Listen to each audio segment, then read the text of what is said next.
Since 1921, the Coterie of Social Workers Trinidad and Tobago Incorporated, a women's organization started by Audrey Lane Jeffers, Shakonia Medal Gold, and Order of the British Empire, has provided many social services. Best known are the school feeding programs, day nurseries, women hostels, and the introduction of Mother's Day and Universal Children's Day. This year, the Coterie has continued to initiate an annual Women Awareness webinar. The fourth webinar builds consciousness on aging. Aging Empowerment Series, navigating the journey to vitality, purpose, and well-being. These webinars will take place on Zoom every Wednesday, 6 to 8 p.m. from the 12th of June to the 10th of July 2024. Come and prepare yourself for this normal process that we will all experience. Explore the global aging agenda and our national responses, perceptions of the elderly and resultant risk factors, abuse of the elderly, health, finances, legal issues, social isolation experiences of persons as they get older, aging, the climate change, and the information era, caregiving and aging. Are you prepared? Empower yourself for the stage of life with vitality, purpose, and well-being.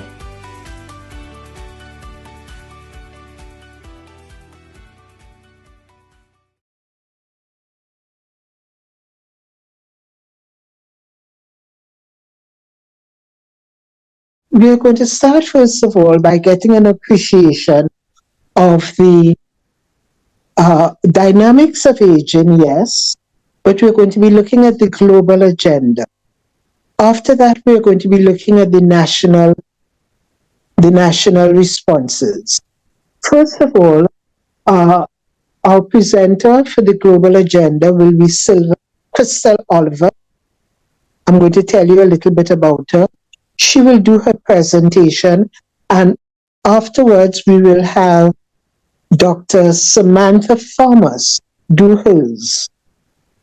Now, I'm asking you, please, any questions you have, write them down and or put them in the chat. For everyone, put them in the chat, and we will have a discussion period at the end.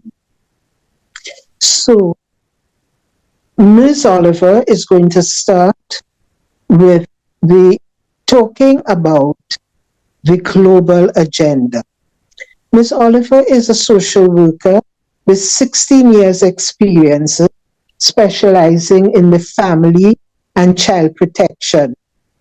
And she has worked in the context of the Children's Authority, the Children's Court, and National Family Services. She has a BSc in social work with a master's in public sector management.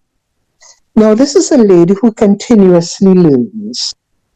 She has done different courses in studies, in mediation, relationship counseling, cognitive behavioral therapy, and always strives to improve her capacity for doing intervention with families.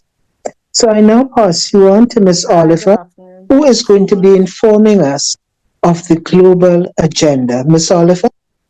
All right, great. Good afternoon, everyone. And thank you so much, Dr. Cambridge, for that introduction. And I would like to say a warm welcome to everyone this evening. So before I start this presentation on the global agenda of aging, I wanted to set a mood. And it started by planting a seed. And I want you to think about someone that you remember growing up as a child that would have been older than you, So this could have been an aunt, an uncle, or grandparent. And try to recollect the first memory you have of this person. So probably when you were about 4 or 5, the first person that you acknowledge and recognize is much older. What memory do you have? And I would like to share, and of course, because of time, I'm going to encourage persons, if you feel free, you can share in the chat. But I would like to share my particular memory, and this is my grandmother. And one thing that used to happen was during the holidays, when parents would ship you off to your grandparents or your aunts, my mother was no exception. She would send me and my siblings to our grandmother. And from the time my grandmother sees me, the first thing she would do would dip in her bosom and pull out some stuff wrapped in paper. It was wrapped in plastic bag. It was wrapped in a cloth. And she would scrunch up some money and she would hand it to me very easy. And she would say, shh. I remember that so clearly and vividly. And it was something that I appreciated, not just for getting money, but the mere fact that it planted a seed in my head that as an older person, she still cared about me as a child. And I want you to think of someone that created or solidified a memory for you as a child. And as we reflect on that, I want you to think even further that you are now creating and solidifying memories for generations to come. So now that I have set the mood and the tone, I would go on to what is the global agenda of aging. And this particular presentation intends to look at understanding the aging population, the global responses, the future outlook, and of course, some closing remarks. So in understanding the aging of population, I have a video I'd like to share, and I just want you again to think about the context of this. What is population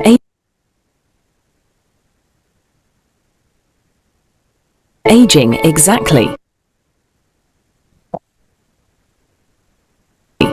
Population aging refers to the demographic phenomenon where the proportion of older people in a population increases over time. In 2020, the number of people aged 60 years and older outnumbered children younger than 5 years. Between 2015 and 2050, the proportion of the world's population over 60 years will nearly double from 12% to 22%. By 2050, there will be 2.1 billion people over 60 years old. Let's focus in on 3 pivotal areas influenced by population aging. 1. Demographic change. Demographic change affects all spheres of life, families, communities, economies, shaping how they produce, consume, and distribute resources. The situation is highly diverse. The majority of older individuals are women. With a declining proportion of children over time, the 60 years and older age group is growing. But the most substantial increase is seen in those aged 80 and above. Centenarians will become increasingly common. Total fertility rates. A key determination of population indicates a global trend of declining birth rates alongside increased longevity. A little over 60% of the global population live now in countries with a total fertility rate below replacement rates. For example, the median age in Germany or in Sweden is 48 years old, whereas in Nigeria or Senegal it is around 18 years old. A typical farmer in Korea and China is now over 50 years old, and in Japan, it's well over 60 years old. 2. Social and economic implications. Population aging has far-reaching effects on economies, societies, cultures, and social behaviours. Families are shrinking, raising questions about caregiving for the elderly. One young couple is likely to have 4 parents and potentially up to 8 grandparents. As more people live longer, the demand for healthcare changes from infectious diseases to chronic illnesses which cannot be cured but can be managed, prevented, or delayed.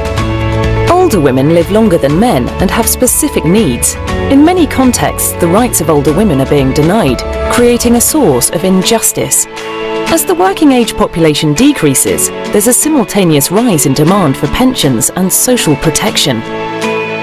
Increased demands from older generations may strain relationships with younger generations, who may feel burdened by these changes, affecting the intergenerational compact. 3. Adapting to population aging requires political will, long-term perspectives, and systemic approaches. Now societies must adapt to a different demographic configuration. The question is not whether to adapt or not to adapt, but how to adapt. The key lies in changing the narrative of aging, a challenge that could be met in the scope of rights of older people and of all generations. Categorical definitions of old age are becoming obsolete. The focus should shift towards the years ahead rather than the years lived. Older people should be seen as a resource, not a burden. This requires a redesign of societies with holistic and systemic strategies, considering population aging in national development plans, reinvigorated communities, lifelong learning in practice, intergenerational collaboration in communities, workplaces, learning centres, short-term action with a longer-term perspective. Right. So with all of that information that we just received in mind, we understand the context that it is a global trend, that the aging population is not unique to one specific region, but this is something that is happening throughout all countries. So according to the World Health Organization, they define healthy aging as a process of maintaining functional ability to enable well-being in older persons. So in doing some research, I found that when they define aging, it was very daunting. And, it would talk about the deterioration of your cellular molecules and whatnot like that. And even though that is part of it, the reality is, as the population is aging, we have to look at it in a different way and reframe how we see the elderly. And by using the term healthy aging, it helps to encapsulate what it means for this population and how we can support persons as they get older. So by 2050, the global population age 60 plus is projected to reach 2.1 billion, more than double the number in 2015. As it stands now, the aging population are not limited to developed countries, as I said, but many developing nations are seeing a rapid shift in the demographics. According to the United Nations World Social Report, they have noticed that there's a trend of persons living longer and there's an existence of smaller families. So you're seeing a decline in the fertility rates and persons are choosing to have smaller numbers when it comes to children. And statistics reveal that back in 2021, 1 in 10 people worldwide will age 65 and above. However, that is now projected to change. By 2050, that is 1 in 6 persons globally. So if it is that we look at the numbers, it is growing significantly. And what are some of the contributing factors to persons living longer or the aging population as we see in this global trend? So people are living longer because of healthier lives. As the video just said, women are living longer than men. The advancement of healthcare and services. And there has been a drive to implement healthier lifestyles. So you're seeing persons exercising more and trying their utmost best to eat healthier. So that healthy lifestyle is a contributing factor. And then we're also seeing the increased life expectancy. So in the last century, global life expectancy has doubled, which leads to a longer living population. And then, like I said earlier, the decline in fertility rates. So the lower birth rates contribute to population aging, which results in fewer young people to support the older generation. We also have an improved healthcare. So as we see over time, they are creating vaccines and creating new type of medicine and medication to manage some of these illnesses that, persons would have been afflicted with in the past century or so. So better medical health care and disease prevention have reduced mortality rates, particularly among the older generation. And then another contributing factor is the migration patterns. So urbanization and migration often leave behind an aging population. So you're seeing where younger persons are migrating to where there are bigger opportunities. And this tends to leave the older persons in a particular region or particular country to try and develop resources and to work together for themselves. And that's one of the contributing factors. With that being said, what are the global implications of this? Social. So I looked at three factors: the social, the economic, and the healthcare implications. So with the increase in this particular age group and the Asian population, there's an increase in social isolation. It means that there's loneliness, and this can also impact someone's mental health and well-being. No one wants to be alone. Everyone, of course, we're social beings. So the implication of getting older and probably having your social circle not around you anymore is a huge implication for aging as well. The economic implication. So with the aging workforce, we're seeing that the pension system and the pension schemes are now adjusting, because as you get older, you may not be able to work as much as you used to. And that means the working force between a certain age have to supply and provide for this particular population. So, but on the other hand, it presents an opportunity for skilled labor and even transfer of knowledge to occur. And then we're seeing in the healthcare system. So age-related diseases such as dementia and Alzheimer's are becoming more prevalent, and this requires an innovative approach to care and treatment. Looking at the challenges and opportunities for all of these factors, I'm going to go through the health, the economic, and the social inclusion. So the challenge with the health and wellness, we know that there's a high increase of chronic disease such as heart disease, diabetes, cancer. It's more common among the older population. However, what are the opportunities for this? Opportunities exist for preventative healthcare measures. And this means regular screening, healthier lifestyle interventions, and even access to more affordable healthcare services. The economic challenges. It may mean that there's a labor shortage and an increase in healthcare spending. So you may see governments now have to pump more money into the healthcare system to take care of the aging population. The opportunities for this, the potential for older persons to contribute to the economic growth through their skills and experience. So you're seeing where even though persons may retire, according to what countries may state that, you have to retire at the age of 60 or 65.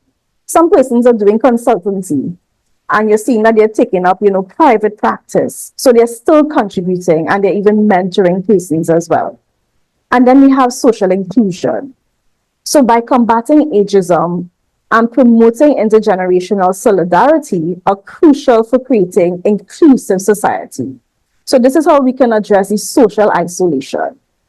And then the opportunity is that you have community engagement, mentorship initiatives, and age-friendly environments, which is something that I'm going to speak on a bit later in the presentation.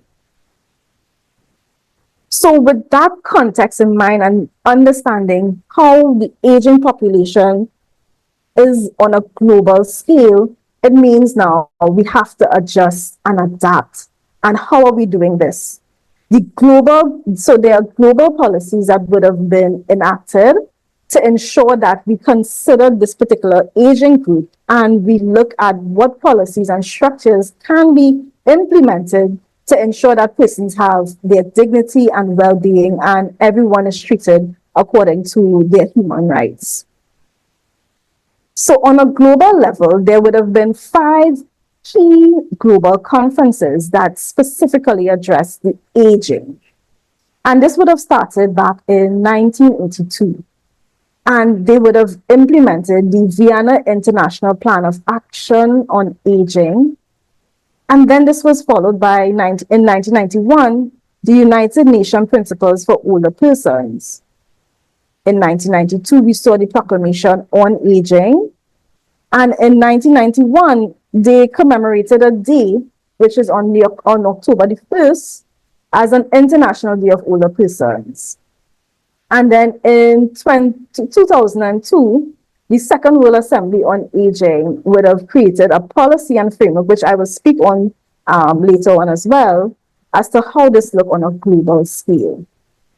So with this in mind, who are the international organizations that are charged with the responsibility, or at least creating this framework for persons to, or government or state members to implement?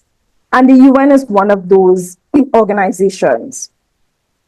So the UN Decade on Healthy Aging 2021 to 2030, it plays a critical role in promoting healthy aging through research, advocacy, and capacity building initiatives.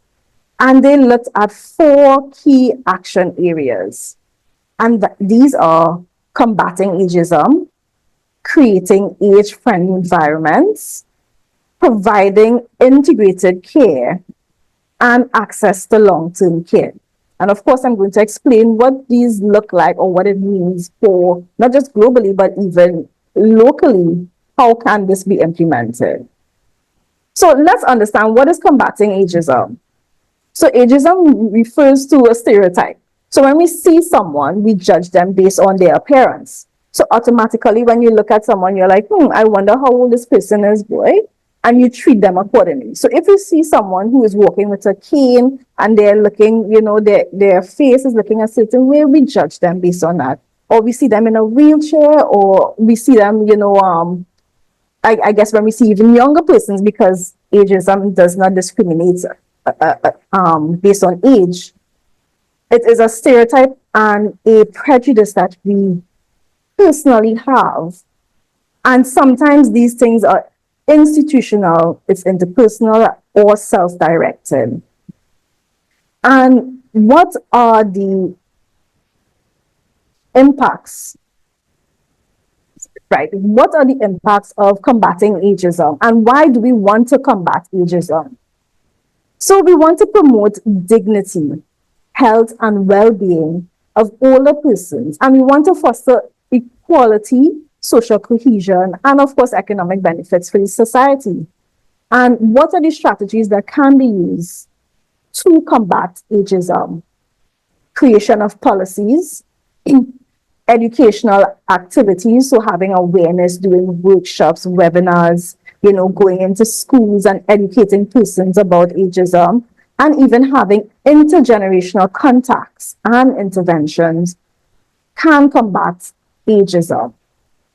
Then we have the age-friendly environments. So this is essentially environments that foster healthy, active aging by building and maintaining intrinsic capacity through life force. So essentially what it's saying is that you are creating a community or home that is friendly for the elderly. It's a community that is going to have easy access to facilities and activities where persons can even rely on each other. And you're creating that friendly community where, they don't have to feel less than a person because they are aging. Hi. Okay, all right. What are the impacts of healthy age-friendly environment? So it enhances the quality of life, health, and independence of older persons. And I found that to be so vital because, when you get older and then suddenly you're telling me I can't even go and cook something myself, I have to depend on someone else to come and do something for me, or I can't even go to the grocery. That lack of independence, it impacts how you feel as an individual, how you feel as a human being. So the goal of these age-friendly environments is to help persons feel that sense of independence, to foster inclusivity, safety, and intergenerational solidarity in the community. And how can this be achieved? Through enhancing accessibility, promoting social inclusion, and supporting health and well-being. And then we have the two others here. So integrated care of older persons, also known as ICOPE. And this is a system and process in which services are managed and delivered so that people receive a continuum of health promotion. So it's really catered towards the health service and ensuring that when someone enters into the health sector, so from the time I enter clinic, I have healthcare throughout up until the time that, you know what, it's no longer available. So this reduces the healthcare costs and system inefficiencies by streamlining services and preventing unnecessary hospitalization and duplication of care. So with this continuum of care, you have like a coordinated health service. You have coordinated persons, multidisciplinary teams that can speak to this particular person in the health service and how can we provide the best care. So how can we combat this? Through coordinated health and social services, personalized care plan, and interdisciplinary teams. And finally, what the UN will talk about here is the access to long-term care. And this encompasses activities undertaken by others to ensure that those with significant ongoing loss of physical or mental capacity can maintain a level of ability to be able to do what they have reason to value. So this is just encompassing with your basic human rights. So this drive, the impact is that it's innovations in healthcare. It is the creation of technology and it fosters a development of a more comprehensive person-centered care model. And of course, how can this be achieved? Through integrated care systems and support for caregivers and age-friendly policies. Another international organization is the World Health Organization, which works closely with the UN and ensures that the 4 strategies that they highlighted can be implemented in each member state. And there's also the Sustainable Developmental Goals. So I'm sure everyone probably would have heard about the Millennial Goals at some point in time. So this has now evolved or shifted to the Sustainable Developmental Goals. And there are about 17 goals that were identified. Now, even though there was not a specific goal that highlighted aging or the aging population, the goals look at things such as poverty, climate change, education. And the intent is that no matter what age you are, you have access to all of these things so that it's not just inclusive for one particular age group or one particular gender or one particular race. This is for every human being. So it calls for leaving no one behind and for ensuring that the Sustainable Developmental Goals are met for all segments of society at all ages. And of course, there's a focus on those persons who are vulnerable, inclusive of older persons. And then finally, we have the Madrid International Plan of Action on Aging, the Madrid, sorry. It provides a comprehensive framework for addressing aging issues globally and emphasizing the rights and well-being of older persons. So in 2002, this was the most recent plan of action that was implemented, as you saw on the chart earlier. And the main goal of this is to address key challenges of building a society for all ages. And as the video would have stated, the goal is to find a design for now this population. We're all aging. There's no way of getting around it. It's just a matter of how can we now design or redesign society to ensure that the aging population is considered. And I'm going to share another video on age-friendly environment so that this can give some context as to what it looks like.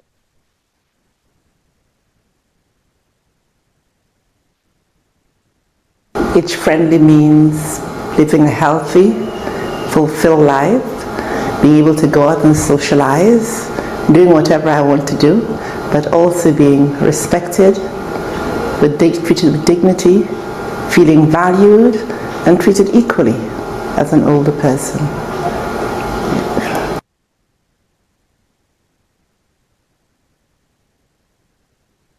We can create more age-friendly communities by hearing and listening to people, and what I mean by that is putting older people at the start of a process and at the centre of what we do.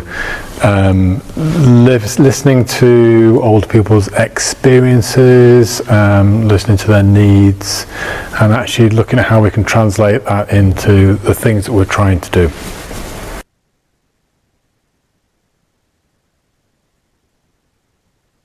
I am the chair of the Age-Friendly Manchester Board, and we have a voice. A voice is very important for older people, and we work in partnership with whoever wants to work with us. And partnerships means being equal partners. We help to influence policy and also initiate change. We have a fantastic flagship program which is called the Culture Champions Program, and that has been phenomenal by going into communities, having people come into culture, because usually you didn't find older people enjoying the cultural organizations that we have in Manchester, and it has made an entirely different life change for older people. We do different things in different organizations. We have found we have creativity.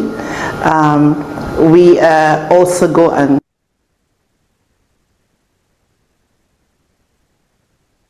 join in philosophy classes. We have doing artwork, and it really helps to minimize social isolation and loneliness. Because people don't like to come out, but if you have somebody who's a friend and they encourage you to come out, you know, and you find initially there is a little bit of resistance, but once they come and enjoy it, you know, they continue coming and they bring others along as well. Yes. Right. So the future outlook, and I'm going to go through briefly because I understand that I strapped for time. So the three areas of innovation or opportunities for innovation are healthcare, assistive technology, and social services support. So with the lifestyle intervention, we see how an age-friendly health system is more practical for persons who are aging. And within the healthcare system, you know, it can create comprehensive geriatric assessments, interdisciplinary care teams. We're seeing that, you know, what is preventative care and health promotion amongst the elderly. And this particular integrative care model, it can help persons adjust their lifestyle. So again, they can live as long as they can based on the quality of life that they have. Then we look at technology. Technology is advancing. We're seeing now that there are smart home technologies. So things like Siri, or is it Siri? Alexa, right? So we have these type of devices that persons can talk to and can even monitor emergency alerts, and it can let persons know when something is happening. They have the telehealth, so persons can now get their medication through just making a call or sending a text message, and you have healthcare services coming to your home. Right? And then we have the assistive robotics and AI. Community-based programs. What does this look like? By creating senior centers and wellness clinics. It offers opportunities for older adults to participate in group activities. there are successful aging initiatives throughout the world, as we saw in that clip there. In the UK, they're implementing it. In the US, even in China, these type of societies are being created and fostered. So it actually allows for inclusive systems, such as the transportation options and being able to tailor the residence and the home structure for persons. This means that we need to have stakeholder collaboration.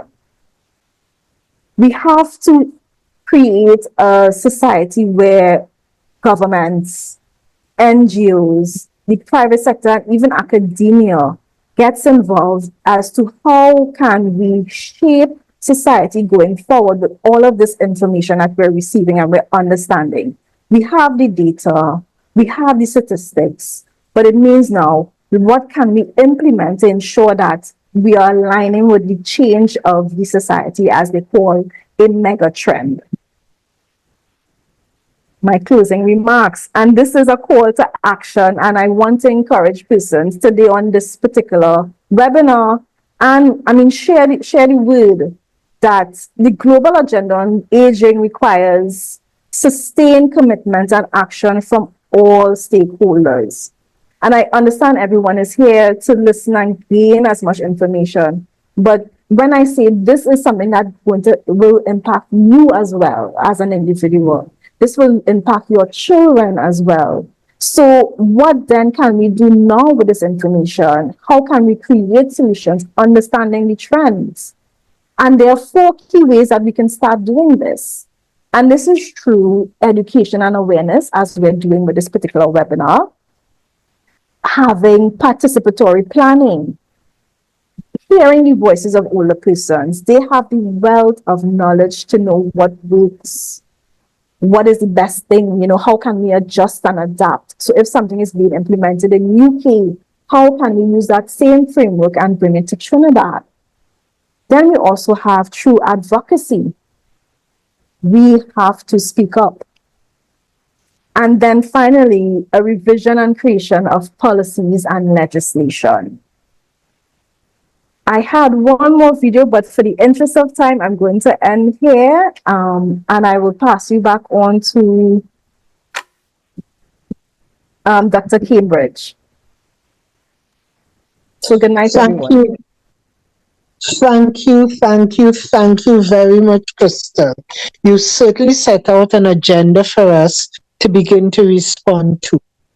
Now, in light of the time that we have, I'm going to move straight on, and I want to let you know that we are all very appreciative of what you have done. I'm passing straight on to Dr. Thomas, Dr. Samantha Onika Thomas, who is going to be talking about the national responses, after which we will be able to ask our questions and share comments. I'm seeing some comments already up on the chat, so that we will get a chance to get onto those. Samantha Thomas, Dr. Samantha Thomas has been a social worker for 21 years, with experiences with the differently able, juvenile justice, medical social work, and she currently teaches social work at the University of the West Indies, St. Augustine. All of her training has been done at UWI, so she's a UWI trained graduate through and through. She did her certificate in social work, her bachelor's, her master's, and her PhD at the University of the West Indies. Her research interests are women, aging with HIV, aging as a topic by itself, and she teaches the gerontology course at UWI, disability, and also she is concerned about juvenile male integration, and I guess that should be juvenile delinquents and their males and their integration into society. So in advance, Dr. Thomas, thank you. And I now pass on to you to give us an idea of what are some of the national responses to that global agenda and global situation that Ms. Oliver has just enlightened us on. So good evening, everybody, and thank you, Dr. Cambridge, for that generous introduction. And we'll get right into it. My function this evening is to take you through a discussion on the dynamics of aging, focusing on national patterns and responses. So as we navigate this presentation this evening, we look at some contextual statistics. Crystal would have already kind of introduced us to some of it, further supporting data. And we'll go into some challenges because as a result of that data. I would introduce the division of aging. We will kind of briefly skim through the national policy on aging and their mission. Then we will kind of focus on the 12 areas. We'll focus on the 12 areas of, right. We'll focus on the 12 areas for priority action, according to the National Policy on Aging. And I am going to specifically for this presentation look at 4 of those areas, time permits. So let's get into it.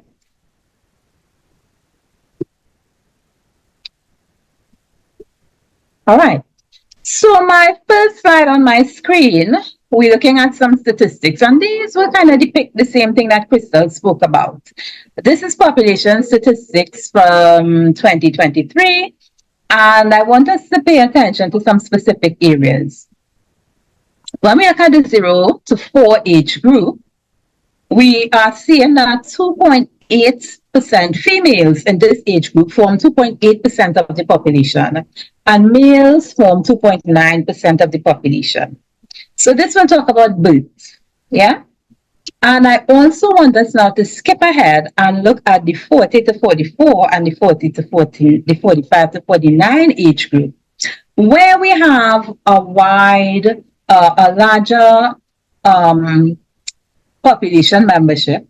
And we see that females and males are at 4.3 in the 40 to 44. They consist 4.3% of the population.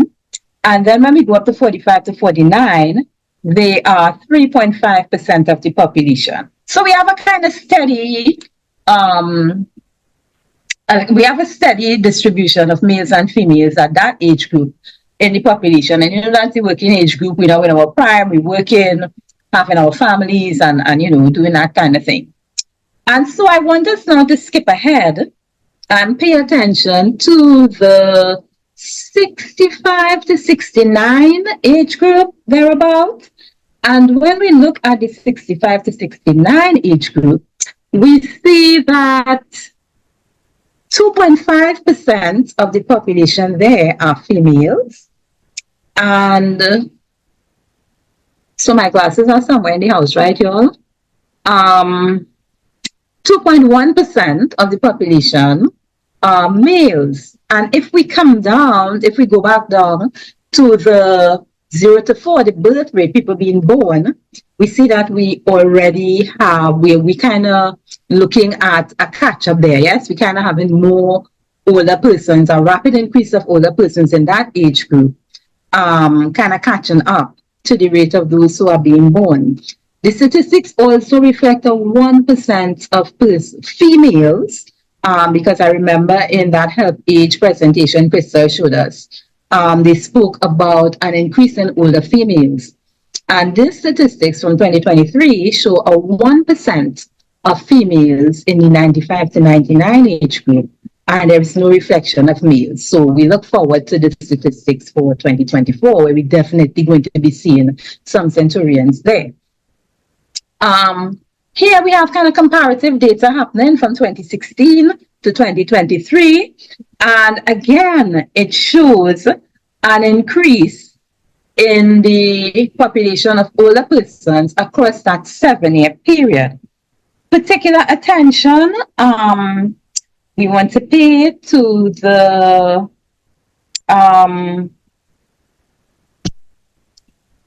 the 80 and above population in 2016, and I know that will be very small, I don't know if this helps you, and the 80 and above population in 2016, we are seeing that we have a female population of 9,000 some and a male population of 6,000 some. Again, a huge growth in the female population compared to males. Yes? And so as we navigate our social space, these statistics kind of speak about a rise in the aging population, more so the female population than the male. The female is aging more rapidly than the males, and for different reasons. And these things would have presented us with some challenges. And these are only some of the challenges that we are seeing on our screen here this evening. We have some social challenges, social activities for elderly persons, safe social spaces and care. We have to now think about the rising rate of crime in our society and how does that affect older persons. And, we talk about active aging. Yes, how does that impact active aging? Because that's a thing for us now in this space. We also have to think about the financial challenges it presents. Now that we have a growing aging population, spending and saving, inflation is ridiculous. The prices of everything is going up all the time, and we're not really hearing much about pensions increasing. And if pensions increase, the same thing happens again, right? Oil and gas and so on. And so what does that mean for our aging population? Their sources of income, we are talking about raising the retirement age. We do have the NIS and so on, and then there's the whole threats of NIS, where because we have more older persons and younger persons who will be ready paying these NIS benefits for the increasing aging population to be able to achieve NIS. And we also see a trend in the Caribbean where older persons depend on old age pension and NIS to survive. And we are quickly seeing that that's not really, the way to go. So that's a conversation to be had, and it's a challenge that is being raised now, right? Retirements or work. A lot of people look forward to retiring in their old age and not going back out to work. And because of this growth in the aging population, what does that mean? Does it mean then that I have to now strap my boots up and be prepared to work until 75? When mentally coming along 45 to 49, that age where we vibrant and we vigorous and we working, I was thinking about relaxing at that age. Yes, what does that mean for me mentally and my progression as an older person? Am I going to look happy? Then we have health, general health care of older persons, communicable and non-communicable diseases. The Minister of Health had a little mouthful to say about the CDAP and so on. And so we look at it closely, looking at it very, very closely on our radar. Treatment and care, what does that look like? Research towards projections and solutions. The only way we can really navigate this space really well with our older persons and come up with feasible solutions is through research, monitoring and evaluation as we implement the findings of modern research, real-time research. Housing and living arrangements in old age, that is also another challenge and a conversation to be had. Where do some older persons live? There are some older persons who can live independently, while there are others who may need to go into care facilities. Do we have enough care facilities? Do we have care facilities that will cater for the particular older persons who we are who need it? Do we have trained staff that will outfit these housing? Crystal spoke about technologies and assistive technologies, which are also available in housing spaces. Do we have those? Are we implementing them? Are we going to? And if so, at what scale are we going to be doing that? Disaster preparedness on older persons, and that's a huge field. It's right, and it's ready for discussion and exploration, and it's something that we have to also think about. The sun is too hot. We now have a lot of rain, flooding, landslips, landslides. And we have older persons in houses, in areas, and communities. What is our disaster preparedness response when we think about evacuation of older persons, reaching older persons, ensuring their safety, ensuring that they have water, they are hydrated? That's a conversation to be had. Education, skill training and development, employment, re-employment, and all these things come under the umbrella of education. If we're talking about increasing the age of our aging, the retirement age for our population, then definitely we have to start thinking about reskilling, retraining, retooling, employment and employment policies. What do they look like? Do we have to adjust? Do we have to make new ones? Education. Okay, I don't want to say that, but yes, we have to think about education for older persons. Also, safety and security, and I started off by talking about crime and thinking about crime and the general safety of older persons, especially older persons who choose to stay in their homes at their ripe age of 65 and above. Safety, what does that look like for them? So we have a division of aging in Trinidad and Tobago, and it was established since 2003.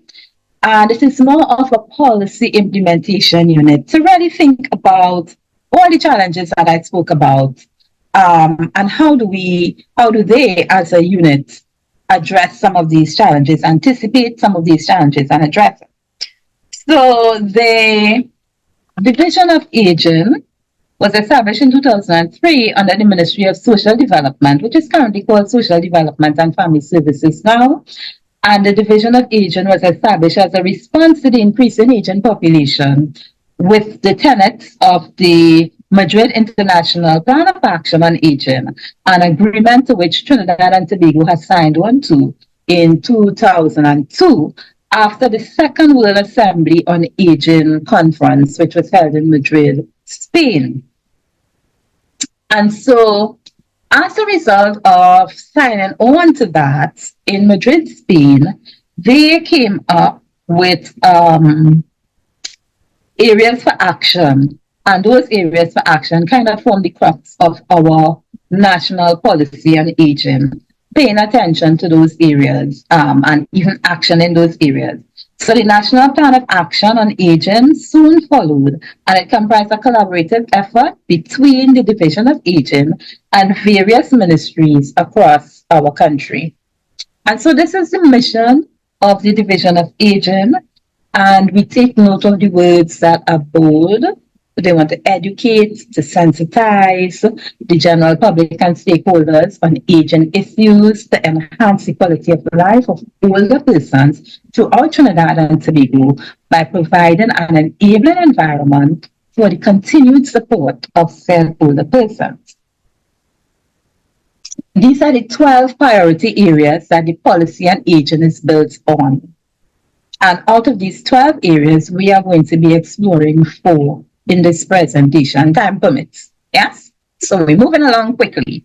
So we want to look at social security, and I remember this was one of the areas that Crystal kind of spoke about. And emphasis is really placed on maintaining the worth and dignity of older persons while they navigate the social security system. As such, persons who are 65 and over who earn less than $5,000 are eligible for non-contributory pension, which we call old age pension. Yeah. And then there are also the contributory pension. So once you're 65 and over, a citizen of this country or resident, you meet the necessary requirements, you are qualified for old age pension. And that's one way, I guess, that you would be able to keep your head above water. And then there is the contributory pension schemes, or the NIS pension schemes, where persons who are 60 to 65, thereabout, they would have made about 750 contributions during their working years, or more than 750. And they would be able to receive a retirement grant from the NIS, from the National Insurance Board, from NIB, sorry. There is also a retirement grant, and it's a one-time lump sum payment, maybe of $3,000 minimum, and it's given to persons who are eligible for this. Persons who would have worked, but you may not have made your 750 contributions. Yeah. You would have paid less than that 750 contributions, and you might be eligible for the grant. When we think about training and support services, elderly persons, it was one of the areas the policy looked at that certainly leads to maintaining the dignity and worth of older persons. As such, the Geriatric Adolescent Partnership Program was established. This program had been in existence and it had been around since about 93, 94. And it existed on the philosophy of caring based on the highest level of dignity and worth for our older citizens. Training was provided for persons between 18 to 35 years old, along with a field practicum, and a small stipend was given at the time. And in 1997, a placement agency component was attached, so that when persons participated and they would have gotten their skill and their certificate, they would have been passed on to the training agency, and families would have applied for a geriatric nurse assistant. So the placement agency would normally place participants in the areas where they live, or as close as possible to the areas where they live, because they only get a stipend. Currently, the GAP program it has been relaunched in April this year under the Ministry of Youth Development and National Services. 80 young persons were selected through a collaboration between COSTA, the College of Science, Technology and Applied Arts of Trinidad and Tobago, and also the CCC, the Civilian Conservation Corps.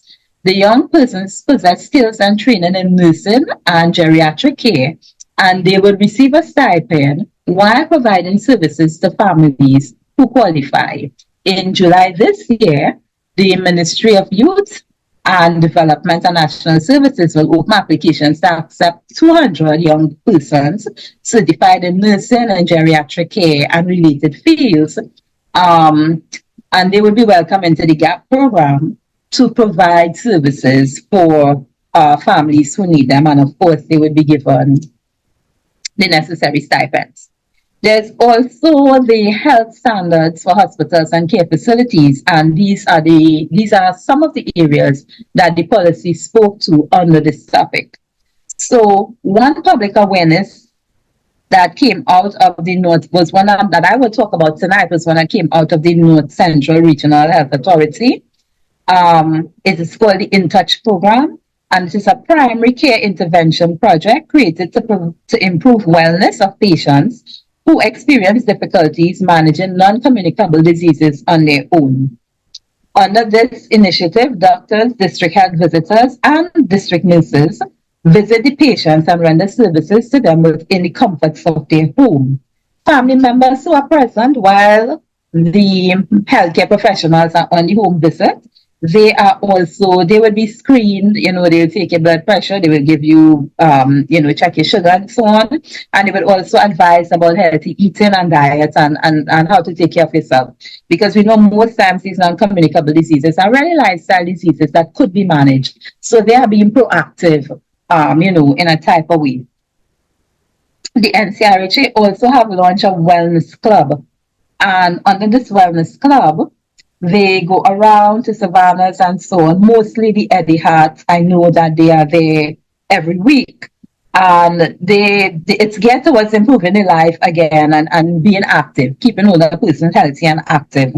And apart from participation in physical activities like aerobics, tai chi, hiking, swimming, yoga, among others, there are also healthcare personnel who are on site, again advising about diet, doing the stick sugar testing and so on. And also there are healthy snacks. I don't know, they collaborate apparently with a lot of different companies, and they would give away healthy snacks, granola, water, wheat bread and so on. Also, there is a standard for care. Under the standard of care, elderly citizens receive health care from public healthcare systems that comprises of the public hospitals and health centers in their areas. In your communities, we have the community health centers and so on. It was challenging to determine the number of doctors and nurses within the healthcare system who are specifically geriatric doctors and nurses. Nonetheless, elderly persons are able to access some quality of services. Persons who can afford to pay can access geriatric doctors and nurses for a fee. There is also the older persons can access medication from CDAP, and we know CDAP is under some question, like I said, under the microscope these days. And there are over 250 pharmacies throughout the countries that participate in CDAP. and CDAP will usually give medications for glaucoma, diabetes, Parkinson's, high blood pressure, cardiac disease, among others. And these are all diseases that affect older persons. So older persons would benefit from CDAP. In terms of governing standards of care, there is the Homes for Older Persons Act 2000, which underscores the importance of licensure for persons desirous of operating a home for older persons. This was repealed by the Home for Persons Bill that set up the licensure framework for operating care residences. This new act allowed for persons under the age of 60 to seek residences at such homes. With reference to abuse of the elderly, the Homes for Older Persons Act 2009 regulation stipulates harsh penalties for perpetrators of abuse against the elderly in their care. Additionally, the bill emphasizes strict building codes and reporting from managers, as well as fair payment for staff starting from minimum wage, and also NIS payment is a must, because we know if the caregivers are not happy, they would not render good service to our elderly population.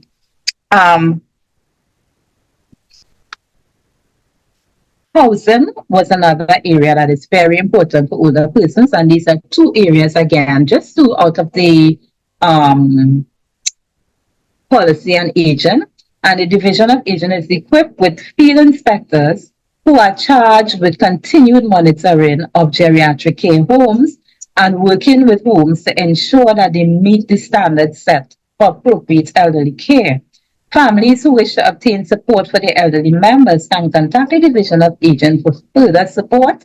And in cases of abuse, the TTPS is contacted and work alongside the Division of Aging staff for some amenable outcomes for the older persons. In terms of financial arrangements for home ownership of older persons, according to the AGC Act 24 of 2005, 5% of housing units should be distributed to senior citizens and physically challenged persons. Senior citizens who are retirees or close to retirement age have been selected for a housing unit must have a co-applicant who would be able to take over the mortgage payment.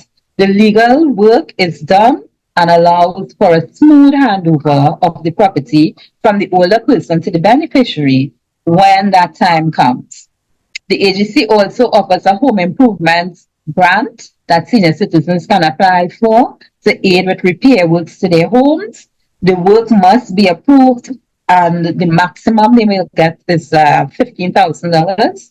And there is an eligibility criteria, of course, and of course, there is monitoring and evaluation from the staff of AGC to ensure that the money is used for the purpose for which it is granted.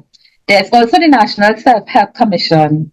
It was established in 1987 under the stewardship of the late A.N.R. Robinson, and they offer minor repairs and reconstruction grants where assistance is provided to old age pensioners, to socially displaced persons and destitute families, or victims of fire and flooding. And what they obtain is a purchase order. The maximum that purchase order is worth is $15,000, and that purchase order is to purchase building materials for your home from a selected hardware, and it doesn't pay labor, so you will have to, get the community involved, get family members involved as the older person, the pensioner. You get people involved to kind of help provide labor because the grant is not for labor. When we think about education and training, with an increasing aging population, lifelong learning must be fostered as it recognizes the creation of a space for older persons to continue developing their potential through training and education. As such, the YTEP, the Youth Training, Employment and Partnership Program, with a focus on retooling and reskilling underemployed, unemployed, retrenched, and displaced persons, presents opportunities for citizens in such categories within the 25 to 60-year-old age group. This program is in collaboration with the Ministry of Education, and national certificates are obtained at the end of the training. the Ministry of Community Development, they provide community education, the community education program, and it offers skill training programs at the community level in various marketable areas. They offer technical and vocational courses, personal development courses, handicraft, and also micro enterprise development, or how to manage a little business, how to start and manage a business. Courses are free and it is offered to anyone who wants to participate. Some of the courses are virtually, and a certificate of participation is offered upon completion. The Division of Aging advertise retirement planning program on their ministry's website, which operates as a series of 2-day seminars, that addresses key issues in relation to retirement. So retirement planning, counting up your gratuity, it's more geared towards public officers who are preparing for retirement, kind of helping you to navigate that space. The program is supposed to equip participants with skills to practice healthy lifestyle, to formulate personal financial plan post-retirement, and plan for leisure and social activities. Also to help you, like I said, compute your pension or your gratuities, and to make informed decisions with respect to your estate and the management of your estate as you navigate later life. Those interested in further details can contact the division. And on a side, while we're talking about education and how you manage your finances and so on, the Bankers Association of Trinidad and Tobago, they offer financial education for seniors via their YouTube channel. So they have some YouTube videos that are up that kind of talks to or give information regarding digital banking, navigating the digital banking system specific for older persons and for caregivers, and also financial abuse. And they also have videos around power of attorney, how to do a power of attorney, and what's the benefit of it and so on. So those are just some of the resources where education and training are concerned. So those are all I would have come up with in the time that I will have to present here this evening, and I look forward to an engaging conversation. Thank you for your time, and that's me. Samantha, that is really very enlightening. You have exposed us to so much that I wasn't aware of, and I have tried to keep up with what is available for the elderly. We now will pass on to Mrs. Pinero, Andre Pinero, to do a vote of thanks. Andre Pinero has been I almost call her the Coterie child, but she has worked with us professionally, both at the board level and at Port of Spain's level as a secretary, and now as a very efficient administrative assistant to the board. Andrea is going to give us a vote of thanks and also send us off and prepare us for the next webinar, which is going to be next week, Wednesday. But she's going to give you more information on that. Andrea? On behalf of the Port of Spain branch of the Coterie of Social Workers of Trinidad and Tobago Incorporated and the Women Aware Webinar Committee, I thank all persons involved in this successful presentation of our first session in this series. Before I continue, let me invite you to all our participants to fill in the evaluation form that will pop up in the chat. Your responses will help to guide the way forward for this current event and for any future series. I continue this first session on the dynamics of aging could not have been successful without a few people, mainly our speakers, our main speakers, Ms. Crystal Oliver and Dr. Samantha Thomas. Ms. Oliver delivered a very engaging and informative presentation on the global agenda on aging. She provided the foundation for the focus on aging population, which came about through conferences that were held from 1992 to 2002. The use of the Sustainable Developmental Goals, which all include the concerns of the elderly and the UN establishment of a day for older persons, among other things. The presentation also addressed the opportunities and challenges of the global aging population in terms of the social, economic, and health care needs for the elderly. Thank you for your interactive activity. And I am sure that many of us are still holding on to the memory we created at the top of your presentation, asking us to try to remember a treasured memory of an older person who affected us very early in our lives.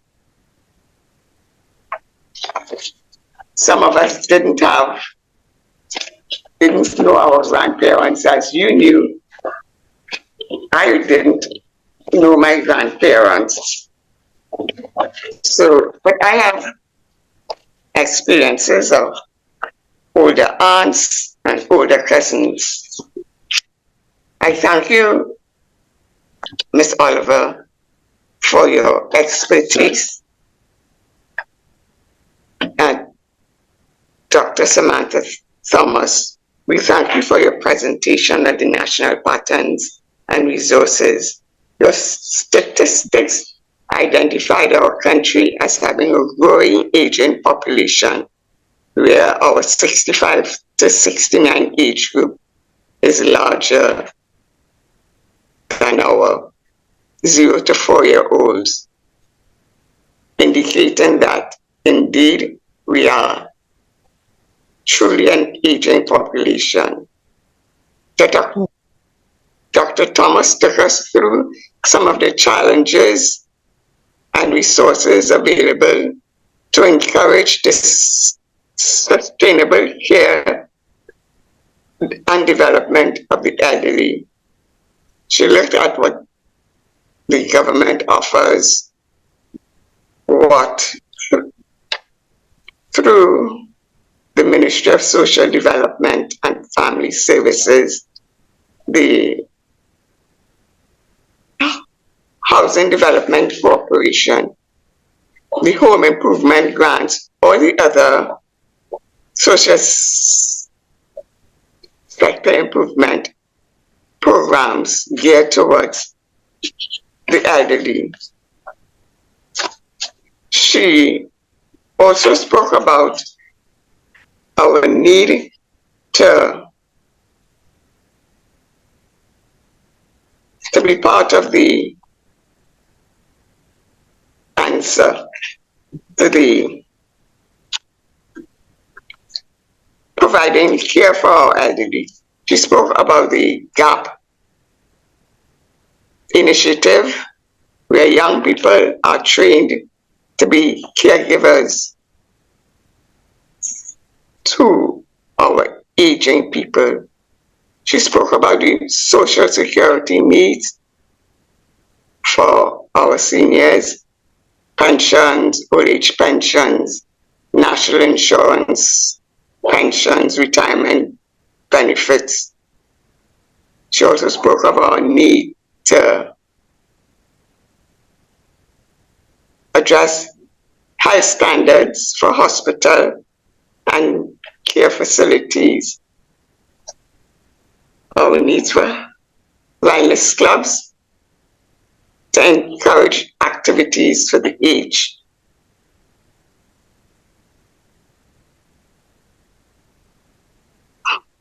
Housing and other living arrangements for the elderly who are in need.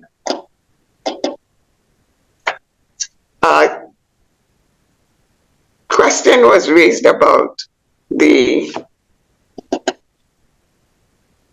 seniors activity centers, and the Coterie has been a part of that initiative from its inception, but like all the others, because of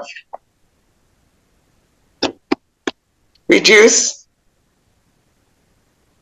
government assistance, the program has been scaled down, but at the Barataria Center, they continue to operate to meet the needs of those who are still interested in creating a healthy lifestyle for themselves. I thank you, Dr. Thomas, for your very informative presentation. I want to offer thanks to the members of the committee who served as Chair, Ms. Annette Batiste, Chair of the Port of Spain branch, who welcomed us and gave us the genesis of the webinar series and the invocation. Thank you, Ms. Batiste. Moderator of the panel discussion, Dr. Cambridge, Chair of the Women Aware Webinar Committee. Thank you for encouraging us to ask questions so that we can have clarity on the concepts of this first session. Technical support. Thanks to Ms. Onika Noriega, who managed the platform efficiently so that the transfer of information was audible and visible, for ensuring that the evaluation forms. Please download and fill out and return your forms and the registration link for our second webinar on the 2nd of June, titled Experiences of Aging. This too is also available on the chat.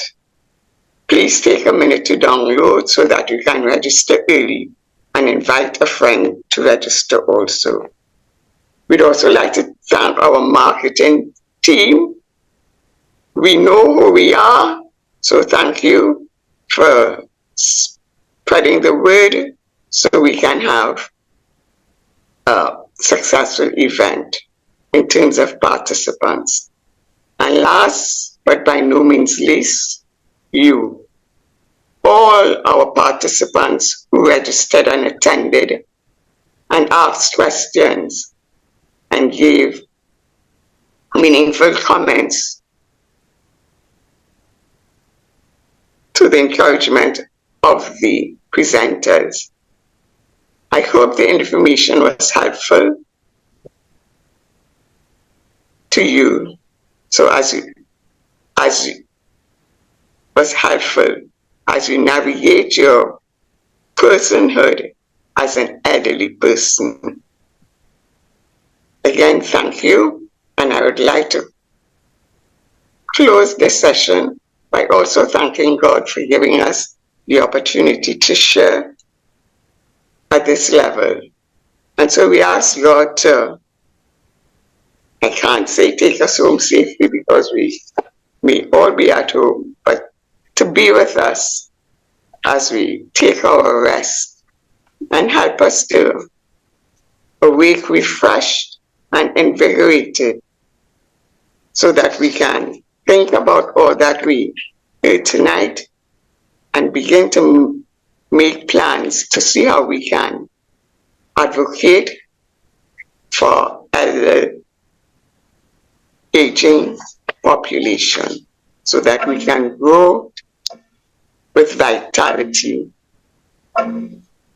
Amen. Aging Empowerment Series, navigating the journey to vitality, purpose, and well-being.